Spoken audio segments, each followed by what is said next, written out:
This is KVUE News Daybreak.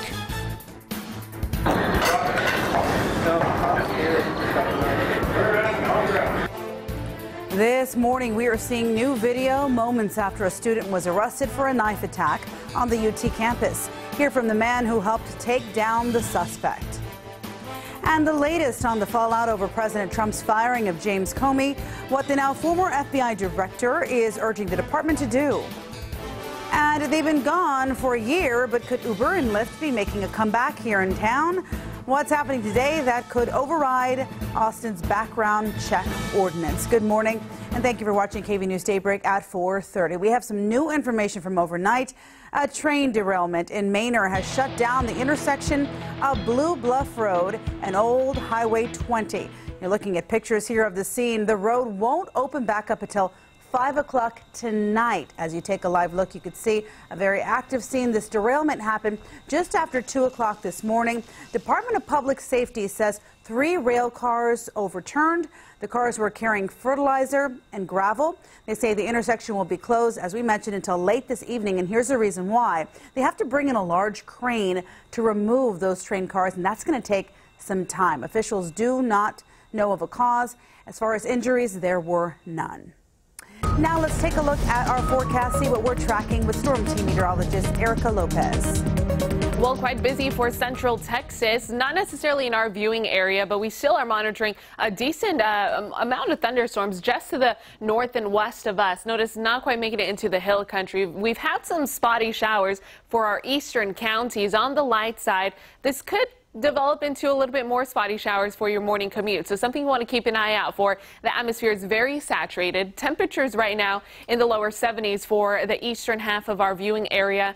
The hill country still in the mid-60s. They were able to cool down to the mid to lower 60s for some. 64 currently in Fredericksburg. Austin, you're at 73 degrees this morning. Here's what your rush hour forecast is looking like. Keep in mind spotty showers are a possibility this morning. 30% chance of some thunderstorms by this afternoon. Yvonne, back to you. All right, thank you so much. Rumors swirling in Washington after President Trump fired FBI Director James Comey. There's new information that Comey requested more resources from the Department of Justice into the Trump campaign and Russian investigation just days before Comey was abruptly let go. ABC's Janae Norman explains what will happen next. Less than 24 hours after firing the man leading the investigation into Russian meddling, President Trump welcomed Russia's ambassador and foreign minister to the White House. Trump laughing with the Russians in the Oval Office and then commenting on why he fired FBI Director James Comey. Because he wasn't doing a good job, very simply. He was not doing a good job. James Comey writing his former FBI colleagues, quote, "I'm not going to spend time on the decision or the way it was executed. I hope you won't either. It is done. I will be fine. Although I will miss you and the mission deeply." The sudden decision less than a week after the White House said the president had confidence in Comey, but now a different story. The president had lost, again, like I said, he'd lost confidence in Director Comey, and frankly, he'd been considering letting Director Comey go since the day he was elected. ABC News has learned just days before he was fired, Comey requested more resources from the Department of Justice for the Russia investigation. The White House implying there's nothing left to investigate. Let's put it behind us. Let's move on. But Comey's firing only raising more questions. Obviously, when you have a president fire the FBI director, when there's an active investigation going on, then there are questions that need to be answered. The White House pinning the sudden decision on how Comey handled the Clinton investigation in July of last year. But Democrats say it's not that investigation the president is worried about. I think it's all about Russia. It's not about Hillary. Democrats are now insisting a special prosecutor take over the Russia investigation, even postponing all Senate hearings yesterday to make a point. And now at least one Republican is considering it. Janae Norman, ABC News, Washington. And Pflugerville police are investigating the city's first homicide in 15 years. They say whoever shot and killed a man yesterday morning hasn't been caught. It happened around 5 a.m. at the 1825 apartments east of I-35. Police found the victim lying in the parking lot. He was transported to St. David's Round Rock Medical Center, where he later died. Officials say the public could really make a difference when it comes to finding the killer. I know that there's times when people look out the window after they hear the shot. You saw something, a vehicle description. You saw somebody running.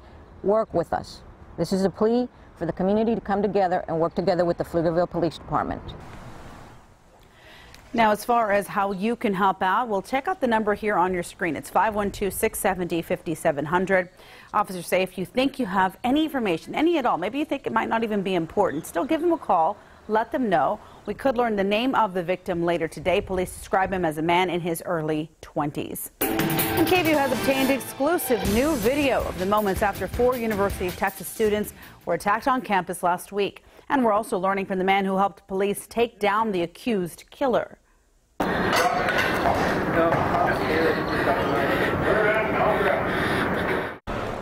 Yakov Leva was cooking in a food truck on campus. He told us he heard panicked people, turned around, and then he saw Kendricks White stab the 4th victim right in front of their truck. That's when, instead of running or hiding, he jumped out of the truck and followed White. He didn't have a facial expression, like he was emotionless. He didn't seem like he was sorry for what he had done. He seemed like he was something normal, like, oh well, like, you know, I did what I was doing and that's it, you know. He was just blank. And for a full look at that entire exclusive video, check out our website, KVUE.com. Freshman UT student Harrison Brown died in the attack. According to court documents, White stabbed him in the chest. 3 other students were injured. They all have been released from the hospital. 4:36 is your time, and 10 people are behind bars this morning after this massive drug bust in Cedar Park. Look at this haul. During a 7-month investigation, Cedar Park police seized $250,000 worth of drugs, including 230 prescription pills, 6 bottles of prescription syrup, 64 pounds of marijuana, and 273 grams of cocaine. They also seized almost $200,000 in drug profits, 3 pistols, and 7 assault rifles. The Texas Senate holds a public hearing Thursday on House Bill 100, which would regulate ride-sharing companies across the state. It would override Austin's ordinance requiring drivers to do fingerprint background checks. It's possible Uber and Lyft will return to Austin if HB 100 passes, but the companies might meet mixed reception. Some council members are concerned about the Department of Justice criminal investigation into Uber. And we want to tell you about a story. It's about a little boy. His life was brief, but impacted by, well, rather, he impacted everyone he met. And now his legacy could become known all over the state after inspiring a Texas lawmaker. Brock's Bill is named after a little boy in Round Rock. KVUE's Chris Betts tells us about the bill created after Brock passed away from the rare inoperable brain disease. And then he wrote his name. There are pieces of him. It shows our love. Everywhere. We used to do Eskimo kisses. A bright-eyed, brown-haired boy. He couldn't be 5 minutes without me. Named Brock. Oh, cutie pie. See how he's leaning on me? Yeah. This is his room. His room is a special place in the Flemings' Round Rock home. For now, I want it how it is.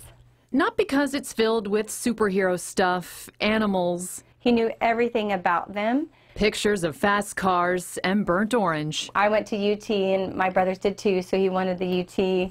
These are things you can find in all young boys' rooms. But in the corner... This is all Christmas presents that he had picked out. He just never got to play with.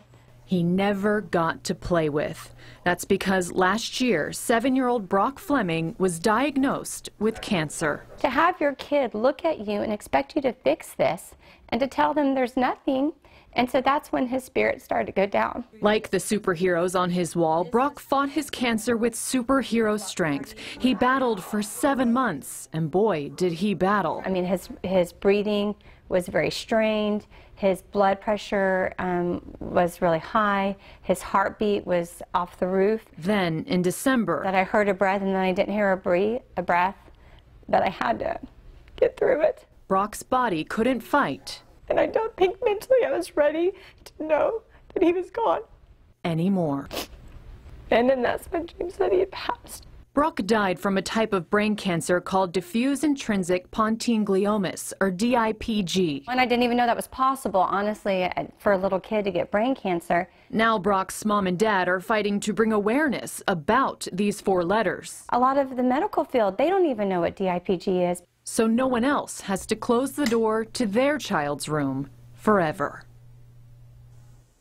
What a story. House Bill 2986 was voted out of committee last week. Next, it will go to the House and then the Senate. And there's a fundraiser for Team Brock this Friday at the Avery Ranch Golf Club. To find out how you can participate, click on this story on KVUE.com. Well, time for a check outside of our weather. 4:40 is your time, and what do we have in store today? Well, a chance for some thunderstorms. We're actually already seeing some of those fire up across central Texas, not in our viewing area, just outside of our viewing area, but still areas that are active in terms of rain shower activity and some heavy storms right now. Here's what it looks like for our viewing area. Just some spotty showers for the eastern counties. It's been on and off, very light showers.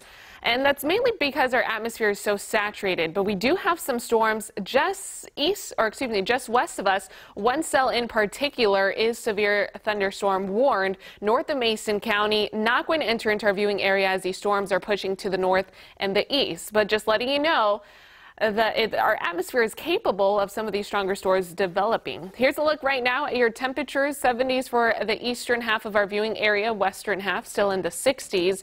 How's today going to play out? Well, lots of clouds and rain shower chances, mainly for this afternoon. We're talking the chance of possible thunderstorms. One or two could be strong, maybe in your evening commute also. So we're going to keep a close eye on that here at the KVUE Storm Center and continue to keep you guys updated.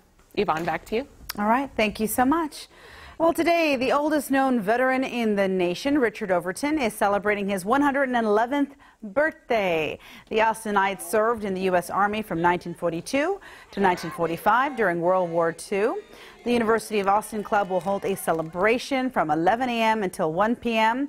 And from 3 p.m. to 7 p.m. there's a block party that will take place on Richard Overton Avenue in East Austin. That East Austin neighborhood that he lives in. Last month, Austin City Council renamed Hamilton Avenue in his honor. Overton has lived in the same home in that area since 1945, and that's where he'll celebrate his birthday, listening to R&B, drinking whiskey, and smoking his favorite cigars. That sounds like a fun celebration. Well, losing a loved one is difficult. What one Texas woman is doing to let families hold on to more than just memories.